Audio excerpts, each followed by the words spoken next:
உங்கள் அந்த சிந்தைகள் எல்லாத்தையும் அப்படியே நீங்கள் ஃப்ரெஷ்ஷப் பண்ணிக்கிடுங்க. அப்போ தான் இந்த பகுதி உங்களுக்கு புரியும். எப்போவுமே இயேசு கிறிஸ்துனுடைய பிறப்பு இறப்பு என்பதெல்லாம் இன்னும் நிறைய பேர் அது கட்டுக்கதையிட்டு பேசுவார். கிறிஸ்தவங்க சும்மா ஏதோ அவர் வராருன்னு நினச்சிக்கிட்டு இருக்கிறாங்க அப்படின்னு அவர்கள் நினைக்கிறார். ஓகேயா, நிறைய பேர் பேசுவது உண்டு, நம்ம அப்படி பேசுறது. அதுவும் இந்தியாவில் நமக்கு நிறைய, தமிழ்நாட்டிலையும் நம்ம நிறைய பேர் பேசுவாங்க. உண்மையில் அவங்களுக்கு அது தெரியாததுனால தான் பேசுகிறது, தெரிஞ்சால் பேச மாட்டாங்க. அப்படி பேசினவங்கெல்லாம் நிறைய பேர் என்ன பண்ணியிருக்கிறாங்க, கிறிஸ்துவுக்குள்ளே வந்திருக்கிறார்கள், பைபிளை கையில் எடுத்துக்கிறாங்க, அவங்க எல்லாம் தேறினவர்களாய் மாறினார்கள். ஆமாம். ஸோ இந்த மறுபடியும் நமக்கு நீங்கள் சொல்வதற்கு ஒரு ஆதாரம் இந்த பகுதி. எப்போவுமே ரோம பேரரசுல தான் இயேசுப்பா பிறக்கிறார். ரோம பேரரசு உலகத்தை ஆளுகின்ற காலங்களில் இயேசு கிறிஸ்து பிறக்கிறார். அப்போ அங்கே 2 கதாபாத்திரம், மெயினாக 2 கதாபாத்திரம் இருக்குது. அகஸ்திராயன் ப்ளஸ், நான் உங்களுக்கு அடிக்கடி சொல்லுவேன், அகஸ்திராயன் ப்ளஸ் ஏரோது ராஜா. இப்போ அவருடைய இறப்புக்கு நாம் போனோன்னா நிறைய கதாபாத்திரங்கள் உலகத்தை சுற்றிட்டு கிடக்குது. ஹிஸ்டாரிக்கல் பர்சன் நிறைய பேர் சுற்றுறாங்க. அந்த பர்சனில் அதில் ஒருத்தர் தான் வந்து அண்ணா, இன்னொருத்தர் காய்ப்பா. அந்த அண்ணா காய்ப்பாங்கிற பேர் நமக்கு அதில் வருது பார்த்தீங்களா, அதுதான் ரொம்ப முக்கியம். அதை யோவான் எழுதும்போது இதை எல்லாருமே எழுதியிருக்கிறாங்க. யோவான், லூக்கா, மார்க்கு, மத்தேயு எல்லாருமே எழுதியிருக்காங்க. ஆனால் ஒருத்தர் கேட்டெல்லாம் அவங்க எழுதலை. அந்த மெமரி பவரில் இருந்துச்சு. ஏன்னா அவங்க கிறிஸ்துவோடு கூட இருந்தவர்களாக அவங்க நடந்த நடவடிக்கைகள் எல்லாமே அவங்க மைண்டில் வச்சு அவங்க எழுதினாங்க. அதனால் 4 பேருடைய எழுத்துக்களும் கிட்டத்தட்ட ஒன்றுமாய் இருக்கும். மத்தேயு, மார்க்கு, லூக்கா, யோவான் இதெல்லாம் நீங்கள் படித்து பார்த்தீங்கன்னா 4மே ஒன்றா இருக்கும். ஆனால் 4 பேர் சீசர்கள். ஆனால் சீசர் கிறிஸ்துவோடு கூட இருந்தவர்கள், நல்ல முறையில் அன்பு கொண்டவர்கள். இதில் கிறிஸ்துவனுடைய அந்த மரணத்தின் காலத்தில் கிட்டத்தட்ட ஒரு 4-5 கதாபாத்திரம் இருக்குது பாருங்க. ஏரோது ராஜா இருக்கிறாரு, டிபேரியஸ் பேரரசர் இருக்கிறாரு, பிளாத்து இருக்கிறாரு, இதுக்கப்புறம் அண்ணா காய்ப்பா. இதே இப்போ எத்தனை பேர் ஆச்சு? 5 பேர் ஆகிப்போச்சு பார்த்தீங்களா, அண்ணா காய்ப்பா. இப்போ இந்த டிபேரியஸ், பிளாத்து, ஏரோது, டிபேரியஸ், பிளாத்து, இவர்களை குறித்து நம்ம அடுத்த வாரம் நம்ம வந்து பார்த்துக்கலாம். இன்றைக்கி 2 பேர் தான். அந்த 2 பேர் யார் தெரியுமா? அண்ணாவும் காய்ப்பா. இப்போ இயேசுவை முதலாவது பிடிக்கிறது ரொம்ப பார்த்துங்க. முதலாவது அவரை 13வது வசனம் 13, யோவான் 18 13வது வசனம். முதலாவது அவரை அண்ணா என்பவனிடத்திற்கு கொண்டு போனார்கள். அவன் அந்த வருஷத்து பிரதான ஆசிரியனாகிய காய்ப்பாவுக்கு மாமனாக இருந்தார் அப்படின்னு அந்த முறையை வச்சு எழுதுறாரு. அப்போ அண்ணாவும் காய்ப்பாவும் மாமனும் மருமகனும். இவ்வளோ நாள் தெரியுமா? மாமனும் மருமகன். மாமன் ரிட்டையர்டுன்னு சொன்னால் அண்ணா ரிட்டையர்டு, மருமகன் பொசிஷனில் இருக்கிறான். என்ன பொசிஷன், என்ன போஸ்டிங்? பிரதான ஆசாரியன். என்ன ஆசாரியன்? பிரதான ஆசாரியனுங்கிறது அது ஒரு போஸ்ட்டு. அப்படின்னா இன்றைக்கி நம்ம அதை எப்படி புரிஞ்சுக்கிறது? இப்போ போப்பாண்டவர் இருக்கார் இல்லையா, போப்பாண்டவர் சொன்னால் அதாவது வேர்ல்டு ஃபுல்லாக இருக்கிற அந்த கேத்தலிக்ஸ் எல்லோரும் என்ன பண்ணுவாங்க? ஒபே பண்ணுவாங்க, கேட்பாங்க. That kind of position. போப்பாண்டவருக்குன்னு ஒரு பொசிஷன் இருக்குது, ஒரு பவர் இருக்குது இல்லையா, ஒரு ஆளுகை இருக்கிறது. இப்போ அதே மாதிரி அங்கே ஜெருசலேம் தேவாலயம் இருந்தது. அந்த தேவாலயத்தின் விஷயங்களை பராமரிப்பதற்கும் பார்ப்பதற்கும் கவனிப்பதற்கும் பிரீஸ்ட் தேவை. அதனால் பிரதான ஆசாரியரை என்ன செய்வார்கள்? நியமிப்பார்கள். ரோமர்களுடைய கண்ட்ரோலுக்கு யூதர்கள் வந்த பிறகு இந்த பிரதான ஆசாரியர்கள் அவங்களாம் நியமனம் பண்ண முடியாது.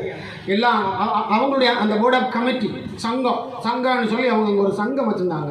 அந்த சங்கத்திலேருந்து ஒருத்தர் செலக்ட் பண்ணி ரோமில் சொல்லுவாங்க. ஒரு ரோம் ஆஃபீஸர் வந்து அதை என்ன பண்ணுவார்? இன்ஸ்டாலேஷன் பண்ணிடுவார். இன்ஸ்டாலேஷன் சொன்னால் அந்த சொல்லப்பட்ட அந்த மனிதனை பிரதான ஆசாரியராக என்ன செய்வார்கள்? நியமிப்பார்கள். இதுதான் அப்போ கிபி 33 இருந்த நியமம். சரியா, புரியுதா? அப்போ இந்த அண்ணா என்கிறவர் அந்த பொசிஷனில் இருக்கிறார். இயேசு கிறிஸ்து வளர்ந்து வருகின்ற அந்த சிலுவையில் அறையப்படுகின்ற அந்த காலத்தில் அண்ணா என்கிறவர் அந்த பொசிஷனில் இருக்கிறாரு. ஆனால் இயேசு கிறிஸ்துவை பிடித்து கொண்டு போகிற அந்த காலங்களில் அண்ணா என்கிறவர் அவர் வந்து பிரதான ஆசாரியன் கிடையாது, ரிட்டையர்டு. அவர் வந்து அவருடைய மருமகனை இவர் என்ன பண்ணியிருக்கிறாரு? ரெக்கமெண்டேஷன் பண்ணி காய்ப்பா, அவருக்கு பேர் என்னது? காய்ப்பா என்கிறவரை என்ன பண்ணுறாரு? அந்த பிரதான ஆசாரியன் பொசிஷனில் உட்கார வச்சுக்கிறார்.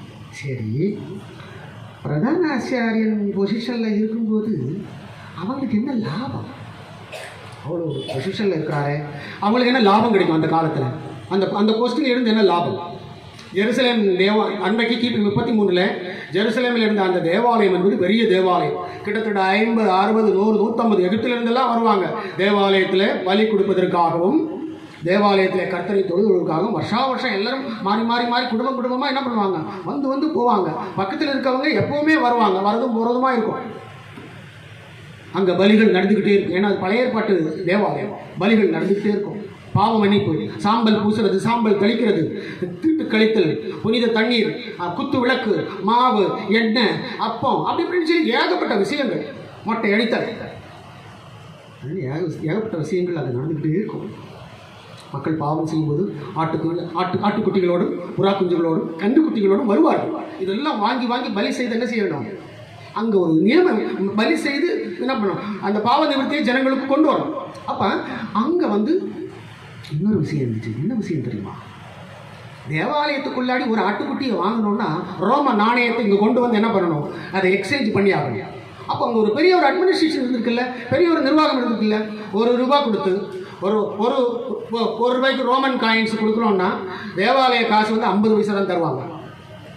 அப்போ ரோமன் காயின்ஸ் ₹2 கொடுத்தா தான் ₹1 கிடைக்கும். அப்படி பாதிக்கு பாதி இவங்க நாணயங்களை அச்சிட்டு சம லாபத்தை சம்பாதித்து கொண்டிருந்தார்கள். இது கமிஷன், இதில் இருக்கிற ஃபுல் வருமானம் யாருடைய கண்ட்ரோலில் போய் நிற்கும்? இப்போ சொல்லுங்கள், யாருடைய கண்ட்ரோலில் போய் நிற்கும்? தானாசாரியன் கண்ட்ரோலில் நிற்கும். அதனால தான் அவர் அந்த போஸ்டிங்கில் வராது, எல்லாம் அவர்கிட்ட போய் குமிஞ்சு நிற்கும். இப்போ இன்னொரு விஷயம் உங்களுக்கு நான் சொல்கிறேன்.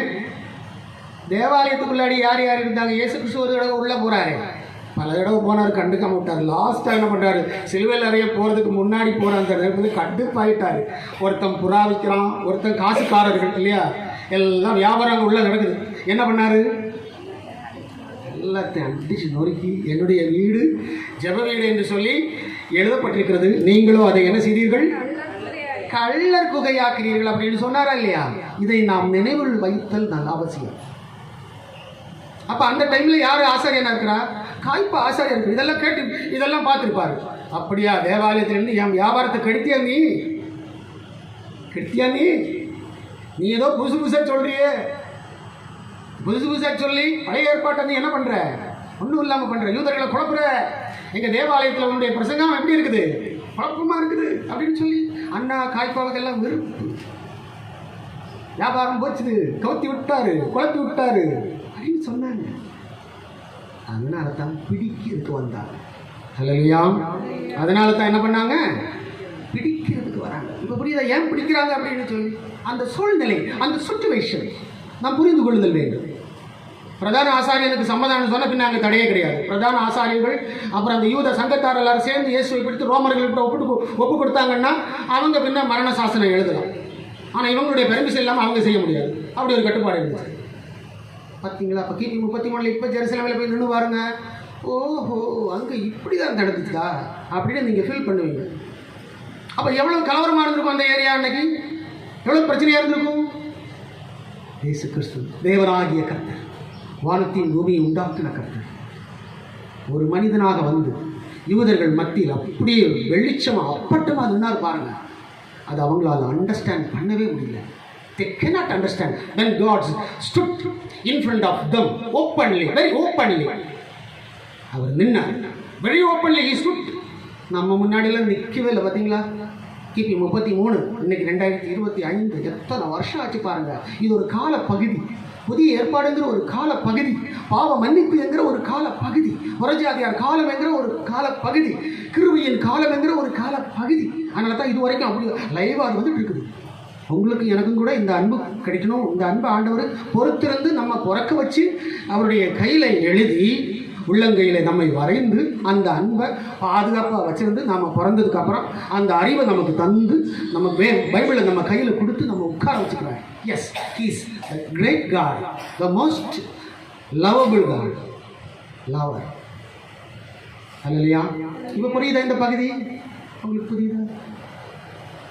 எப்படி இப்போ கர்த்தருடைய அன்பு பார்த்தீங்களா? ஆனால் அது அங்கே தான் யூத நாட்டில் இருந்து அதை அவர் என்ன பண்ணுறாரு, அதை உருவாக்குறாரு. அப்போ அங்கே தேவாலயம் இருந்துச்சு. யூதர்கள் நிறைய பேர் அங்கே இருந்தாங்க. ஆனால் யூதர்களை ரோமர்கள் ஆண்டு கொண்டிருந்தார்கள். யூதர்கள் ரோமர்களுடைய கண்ட்ரோலில் இருந்தாங்க. They are under control of Roman empire. Under கண்ட்ரோலில் இருந்தாங்க. ஹல்லேலூயா, ஹல்லேலூயா. அந்த அண்டர் கண்ட்ரோலில் இருந்து அவர்கள் என்ன செய்தார்கள்? தேவாலயத்தை பராமரித்தார்கள். ஆனால் கிறிஸ்துவை என்ன செய்தார்கள்? புறந்தள்ளினார்கள். அன்னா, காய்பா இதில் முக்கிய பங்கு வகித்திருக்கிறார்கள். இவர்களுக்கு எரி நரகம் உண்டு. அண்ணாவும் காய்பாவும் இப்போ உயிரோட இல்லை. கண்டிப்பாக எங்கே இருப்பாங்க? பாதாளத்தில் இருப்பாங்க. ஹல்லேலூயா, ஹல்லேலூயா. பாட்டு பாடுவோமா?